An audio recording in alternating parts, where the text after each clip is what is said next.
नमस्कार मंडळी, कशा आहात तुम्ही सर्वजण? सर्वजण खूप मस्त आणि मजेत असाल तर सर्वांना प्रथम तर श्री स्वामी समर्थ आणि शीतल दराडे यूट्यूब चॅनलमध्ये खूप दिवसांनंतर लॉंग व्हिडिओ येतोय तुम्हाला आणि तो येतोय ओंकारेश्वर ज्योतिर्लिंगाचा. तर फायनली आम्ही आंघोळ वगैरे करून इथं 8 वाजता पोहोचलो होतो. थोडं लवकर जायचं म्हणून, कारण खूप कंटाळा आला होता. आधी आम्ही फिरायला वगैरे इकडं तिकडं जाऊ आणि एवढी झोप लागली की सकाळी जागच नाही आली. त्याच्यानंतर मग सकाळी उठलो, आवरलं आणि आलो. सगळ्यात पहिल्यांदा आम्ही इथं केलं तर नाश्ता, कारण मंदिराकडे गेल्यावर तिथं नाश्ता वगैरे नव्हता आणि टाईम पण मग म्हणलं किती गर्दी किती नाही आता माहीत पण नाही, त्याच्यामुळे तिथं आम्ही नाश्ता केला. तर तिथं पोहे आणि मॅगी खूप छान मिळते.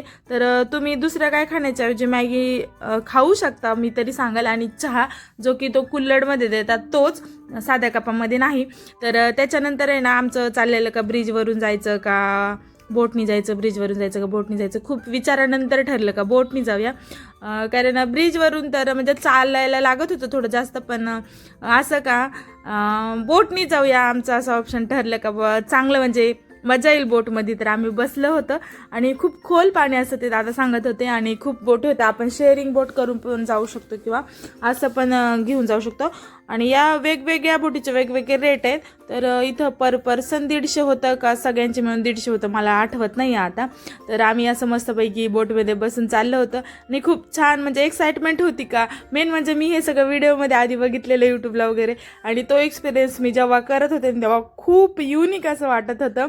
तर खूप आनंद वाटत होता. तुम्ही मागचं पण पाहू शकता किती सुंदर दिसते. आणि त्याच्यानंतर पहिल्यांदा लावला गंध, जो की खूप छान लावला होता, युनिक असा मोठा असा, आणि एकदम थंड असं पाणी होतं. तर तुम्ही नजारा पण पाहू शकता भारी. आणि तुम्ही ब्रिजवरून जाऊ शकता ज्यांना म्हणजे जास्त चालायला वगैरे वाटत असेल त्यांनी. आमच्यासोबत ज्या आत्या होत्या त्यांच्यासोबत जाणं नव्हतं शक्य. आणि इथं ना पेढ्याचा प्रसाद खूप छान मिळतो. तर दुसरा एखादा प्रसाद घेण्याच्या ऐवजी मी तरी सांगेल तुम्हाला का तुम्ही पेढ्याचाच प्रसाद घ्या. आणि इथं गणपती मंदिर होतं सगळ्यात पहिल्यांदा, गणपती बाप्पा, कारण कुठंही जा आपण गणपती बाप्पा हे विराजमान प्रत्येक ठिकाणी असतात. तर सगळ्यात पहिल्यांदा गणपती बाप्पाचं दर्शन घेतलं. तर इथं ओंकारेश्वराचा अभिषेक वगैरे पण चाललेला तुम्ही पाहू शकता. आणि हे जे मंदिराचा मेन कळस पण इतका छान असा त्यांनी बनवलेला आहे. आणि आय थिंक हे मंदिर खूप प्राचीन, हे कार पार्वतीश्वर महादेव मंदिर. जेव्हा आपण ओंकारेश्वरच्या दर्शनाच्या लाईनमध्ये जातो ना तेव्हाच परत हे पण त्याच्यामध्ये म्हणजे छोटे छोटे मंदिर आहेत. तर त्यांचं दर्शन करूनच आपल्याला पुढं जावं लागतं. इथं तर गर्दी आधी नव्हती, पण जेव्हा मंदिरामध्ये गेलो ना तेव्हा खूप गर्दी असं वाटत होती. आणि इथं ना खूप असा मोठा चांदीचा हे नंदी आहे. आणि दर्शन वगैरे केलं, कारण अलाउडमध्ये फोन नव्हता. आणि हे पाहू शकता तुम्ही, ते पहिले मला तर असं वाटते पहिले असे भांडे वगैरे होते, तर त्यांनी इतकं छान असं दानपेटी बनवली. खूप युनिक वाटलं, कारण अशी दानपेटी मी पहिल्यांदाच पाहिली. आणि जेव्हा आपण दर्शन करून येतो ना तेव्हाच तिथं खाली एक गुफा आहे. तर ती गुफाच बघत होते मी. त्या गुफेचं काहीतरी नाव होतं, मला नाही आठवत.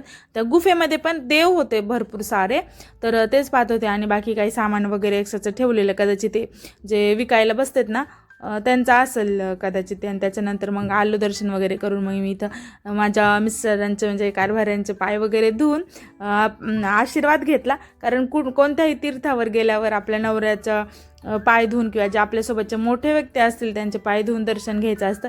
तर मग मिस्टरांचं दर्शन वगैरे घेतलं मी आणि आम्ही निघालो होतो परत रिटर्न.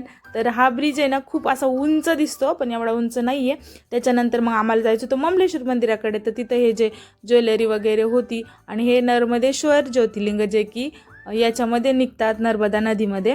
तर खूप मोठे मोठे होते, खूप छोटे पण होते.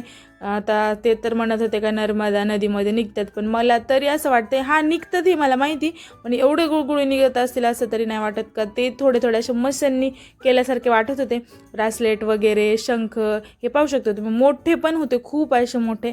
तर कारण निघत पण असतील, पण मग मला असं वाटलं बरं का. तर देवाची लीला, देवाने जर ठरवलं तर काही पण होऊ शकतं. तर व्हिडिओ आवडले असेल तर नक्की लाईक शेअर सबस्क्राईब करा. आणि ओंकारेश्वरचं दर्शनाच्या आधी आपल्याला ममलेश्वरचं दर्शन हे करायचंच राहतं, कारण त्याच्याशिवाय आपल्याला दर्शन पूर्णच होत नाही. तर नर्मदा नदीच्या काठावर हे मंदिर. व्हिडिओ आवडला असेल तर नक्की लाईक